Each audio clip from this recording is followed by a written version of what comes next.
We're following the latest out of Turkey, where more than 2,000 people are dead after a devastating earthquake struck the region. For more on this, we're joined by Lindsay Schoenbohm. She is a professor and chair of chemical and physical sciences at the University of Toronto, Mississauga. Lindsay, thank you so much, Professor, for joining us this afternoon to talk about this. This was a 7.8 magnitude earthquake that struck an area in southern Turkey. Give us some idea of how strong this earthquake is. Well, earthquakes are on a logarithmic scale, so every time you go up in order of magnitude, you go up 30 times in terms of the impact of the earthquake.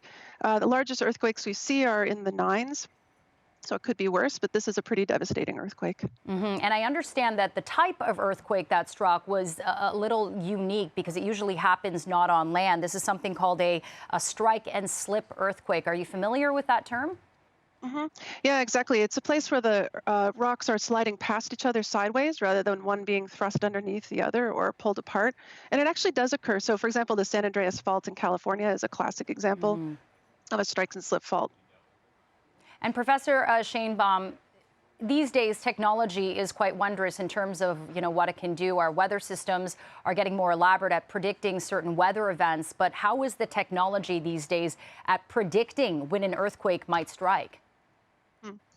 For a long time, we've tried to predict earthquakes, and there's a lot of interest in foreshocks, so small earthquakes that are precursors to a large earthquake. We haven't gotten very far on that, but what we actually can do is if we have good instrumentation, it turns out that our communication networks are actually faster than seismic waves travel. So if we detect an earthquake, we can get a warning to surrounding regions quite quickly. And I understand, that this earthquake sent about 20 aftershocks throughout the region, and that they're kind of trying to investigate whether or not this 7.5 aftershock, as they're calling it, was in fact an aftershock or a second earthquake. What do you think it was?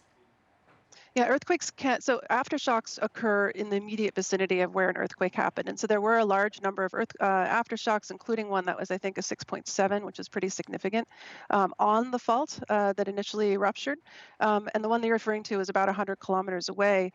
So there can be triggering of neighboring earthquakes. So a lot of times faults will be sort of poised to rupture, poised to go.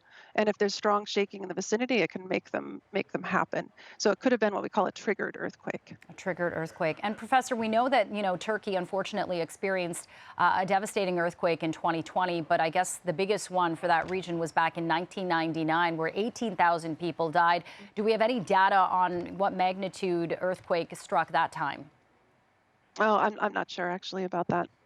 Okay, but 18,000 people. Yeah, it's often so magnitude is important, but it also has to do with what time of day the earthquake happens and what the infrastructure is like. So we often say that it's not earthquakes that kill, it's buildings that kill. When buildings collapse, especially when people are sleeping in them, the death toll can be quite a bit higher.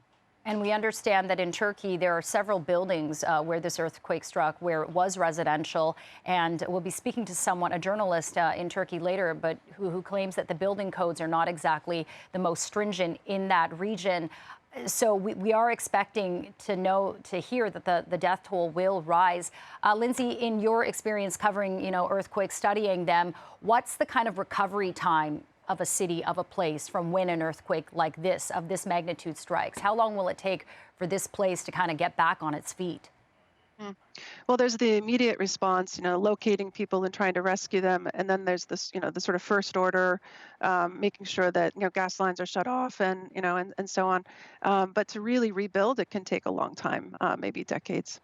All right. And Professor, before we let you go, there was a 3.8 magnitude earthquake that struck Buffalo in New York, and it was much smaller, obviously, no reports or injuries yet. But when people, let's say in North America, elsewhere in the world, do sense or feel that an earthquake is coming, what should they do if they're in an apartment building? Is it stand in the frame of a doorway? Is it get under a table? What are some tips? Yeah, the biggest danger is from falling debris. And so, yes, going under a table, sometimes people have said going in a doorway. We don't think that's true anymore, but going under some kind of heavy object is the best thing that you can do. All right, Professor Lindsay Schoenbohm, Chair of Chemical and Physical Sciences at the University of Toronto, Mississauga. Really appreciate your time and insights. Take care. My pleasure. Thank you.